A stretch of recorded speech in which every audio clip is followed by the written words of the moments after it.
have mentioned that your biggest heartbreak was losing your parents. Yes. Both. So if you're given a chance to see your parents or talk to your parents, what would you say? Yeah. Oh, that's kind of like, I didn't have a chance to tell them how much I love them, because we raised as a family that we're not, because parang lumaki kami na wala yung magulang namin, and we didn't have that bonding together pa as a family. So we didn't have any chance to say how much we love them and how much we appreciate them. So for the sacrifices that they do. So probably that's the one, how much I love them and appreciated how much they did for us.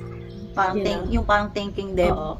what Kasi they it's did easy for, it's easy to blame our parents sometimes. Tayong yung mga bata na lumaki na walang mga magulang. sa tabi. Ang dali lang nasisihan na magulang na wala kayo dito eh.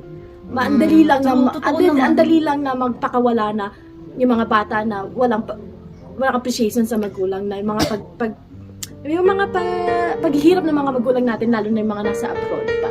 Ang dali lang nasisihin yung mga magulang natin sa mga pagkukulang nila. Pero But it's hard to say. is ano natin na we have to appreciate them. Kasi yung hirap, tayo alam natin, nandito na tayo sa mga ibang bansa, ang hirap ng sitwasyon na nandito, nagtrabaho, yung natin dito, alam mo yun. So yun lang yung inano ko sa Parang yun yung na-realize mo nung nandito ka na. Oo. Yun, yung parang, Oo. Kasi andun ako sa sitwasyon nila eh. Oo. Parang Andito na rin ako, siya. magulang na rin ako. So it will come back to you. Tsaka, Oo. Sa mga advice ko sa mga kabataan na lumaki din sa lumaki na walang mga magulang, appreciate niyo yung mga magulang niyo sa mga sacrifices nila sa inyo. Kasi hindi kayo makakakain, o wala kayong iPhone, o wala kayong panggastos sa mga kabarkada ninyo kung hindi dahil sa mga magulang ninyo. True. Hindi sila Yun lang. nag-sacrifice. Kung hindi sila nag-sacrifice dahil sa inyo. Akala nila hindi mahal or hindi ano. Pero Oo, hindi mahal.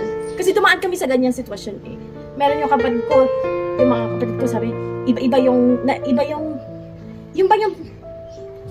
minsan kasi pag lumaki ka na walang magulang, lalaki ka na may pagkukulang sa sarili mo.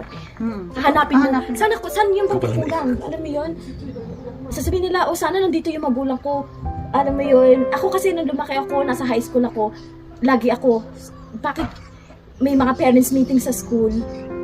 Tapos wala sila. Wala yung selos ako sa mga kaklase ko kasi wala yung ano ko, yung nanay ko, wala yung tatay ko doon. Pero, nandiyan naman yung lola ko. You know, I'm glad I grew up with my grandmother because she taught me so much values in life that I still cherish until now. And that's what built me as who I am today. Yes. Dahil sa lola. So,